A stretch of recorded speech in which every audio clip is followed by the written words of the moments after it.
At this time of year, you tend to see more roadkill deer along roadways around the state. 40% of the deer vehicle collisions in North Dakota occur between mid-October and late December. There are certain times of the day when deer are most active, and motorists need to be vigilant.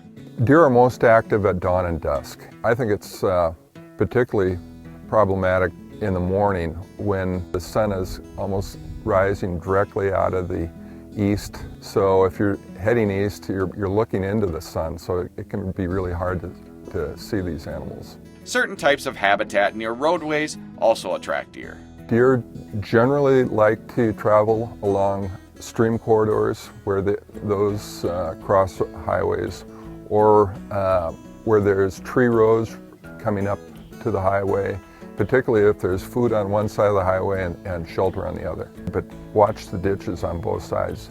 And if you see one deer, there's probably more coming. There's also a lot of activity on the landscape at this time of year that get deer moving. Family groups are breaking up, deer are moving around for the breeding season, people are hunting, people are taking crops off fields. If you do happen to see a deer standing on or near the roadway, keep calm.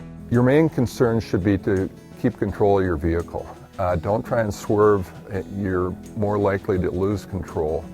Brake if you can, but sometimes hitting the deer is just unavoidable. If an accident does happen, law enforcement does not have to be notified if only the vehicle is damaged. Yet, if the accident involves personal injury or other property damage, then it must be reported. And if you want to salvage the animal for the meat, then you're going to need a salvage permit from either a warden or an officer. This is Mike Anderson in the North Dakota Outdoors.